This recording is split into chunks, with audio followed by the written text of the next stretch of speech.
This is The Process Shot. I'm Michael, my life stinks, and I've seen Polyester, a comedy drama from John Waters made back in 1981. Much like Female Trouble, Polyester is a pastiche and homage to films of the 50s, this time focused upon melodramas of housewives, with our story following the daily trials and tribulations of Francine Fishpaw.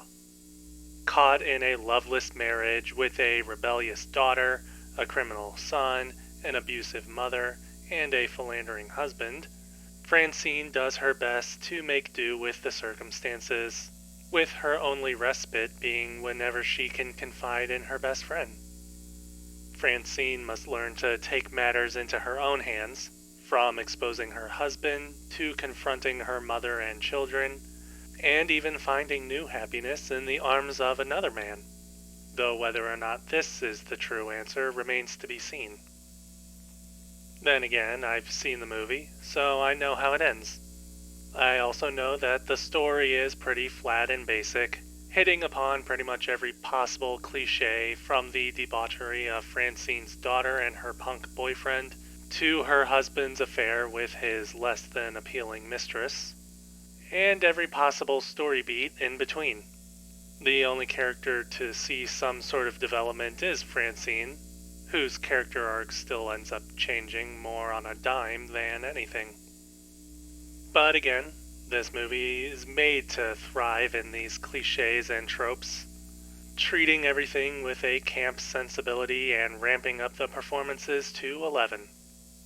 Events are treated with enough seriousness that you accept that they're happening, but there's a clear layer of playful artifice that reminds you that it's only a story, based more on an exaggerated display of emotion and tragedy.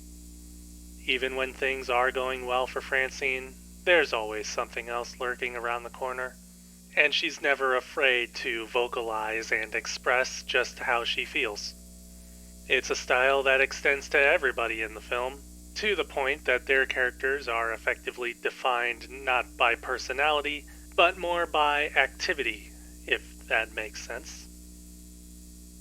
As for the rest of the film's technical elements, or in this case, how well the film is able to emulate older melodrama, Polyester does try a good bit. The film isn't a one-to-one emulation of 1950s imagery and settings, but there's still a good amount of combining both that visual style and the contemporary aesthetics of the late 1970s and early 80s. It's also reflected in the characters themselves, with Francine keeping to those older ideas, while her children hold closer to the latter, emphasized a bit by a turnaround for the two later in the film, which sees them crossing back to Francine's standard of living.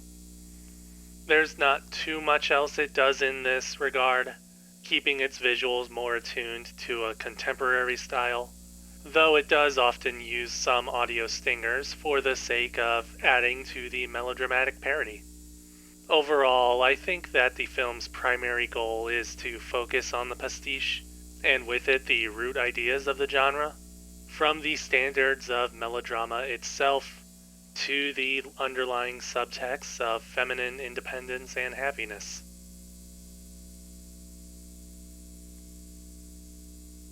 Polyester, John Waters, 1981.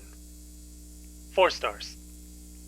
I'd recommend watching it, but I still have a thing for John Waters movies, so naturally I'm a bit biased.